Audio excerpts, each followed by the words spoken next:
Hey everybody, Mike here. So this is something I've been wanting to purchase for a long time. In fact, it's probably been long overdue. I've needed a counterweight for the back of this tractor for quite some time now. So I went ahead and pulled the trigger. I bought this 3-point ballast box that's made by Yitamotor. We're gonna go get the hardware on this thing, get it put on the tractor, and run you through and show you exactly how this thing works. So without further ado, let's get into the hardware here. So basically what it comes with is a couple of pins. These pins will mount right here in the sides, like so. And then it comes with a lock washer and a nut to be able to do so. So we'll go ahead and get those locked down here real quick. The nut will fit a 1 1/4 inch wrench, which I just so happen to have. To hold this thing in place, I'm just gonna use a cold chisel right there like so. We'll get this guy tightened down. I'm not sure what gauge metal this is. It looks like it might be like an 11 gauge. It's definitely not the thickest metal I've seen, but for what I'm gonna be using it for, I think it'll do just fine. The tabs here themselves, this is around 1/4 inch steel on the 3-point mount plates. Right here it measures just under 1/2 inch. The welds on this box seem to be decent, but not perfect.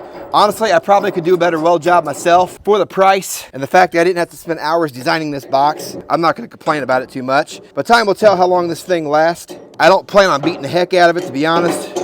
I just need a counterweight for when I'm using my loader. So that's all there is to that. Now these are rated for a category 1 hitch, which is what I've got right here. And the way you know that is you can measure your holes on your back and your arms here. Should be a 7/8 of an inch hole for a category 1. If you've got a speed hitch and it requires the bushing, it does come with required bushings, so you can slide those on like so and adapt that down to it. I'm gonna save these because I do want to get a speed hitch in the future. So that's all there is to that, is once you get those mounted, and then the rest of the necessary hardware. So let's go ahead and get this thing on the tractor here. So we're gonna go ahead and start by getting it inside the arms here.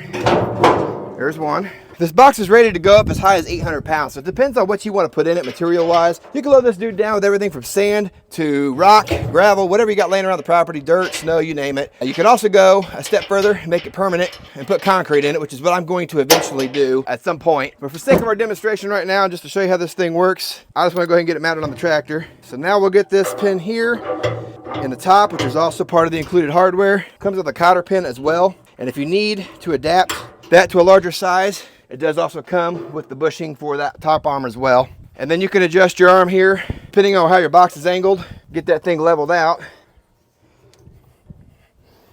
All right, and that's literally all it takes to get this thing put together, mounted on the tractor. I think I had that done in less than 5 minutes. So based on your tractor recommendations of what you can lift with your loader will be how much weight you want to put in this thing and whether you've got rear ballast in your tires. I've got liquid ballast in my rear tires already as it is, so really all I need is another 500 to 600 pounds and I'll be good to go with what my loader's rated at. So look at your tractor specs and determine what's going to be best for you and your application. Nice thing about this thing as well is you do have a couple pipes here that are already pre-installed that you can put like rakes and shovels in. That way if you want to take some tools with you as well as it's got this door here in the front, so you can empty the material that you've put in here. If you decide to put dirt, rock, or some kind of other material in here, you can empty that out from that trap door right there as well. And the last thing to talk about is a 2-inch receiver's tube that they've pre-installed into this box as well. That's also a nice add-on because now I can put my receiver hitch in here like so and lock my pin in. Now I can move my trailers around and about on the farm and get them in different places without having to grab a truck every time. Because usually it's more convenient for me to have the tractor out and I've already got it working anyways. So now I can just pull up to a trailer and move it out of the way or move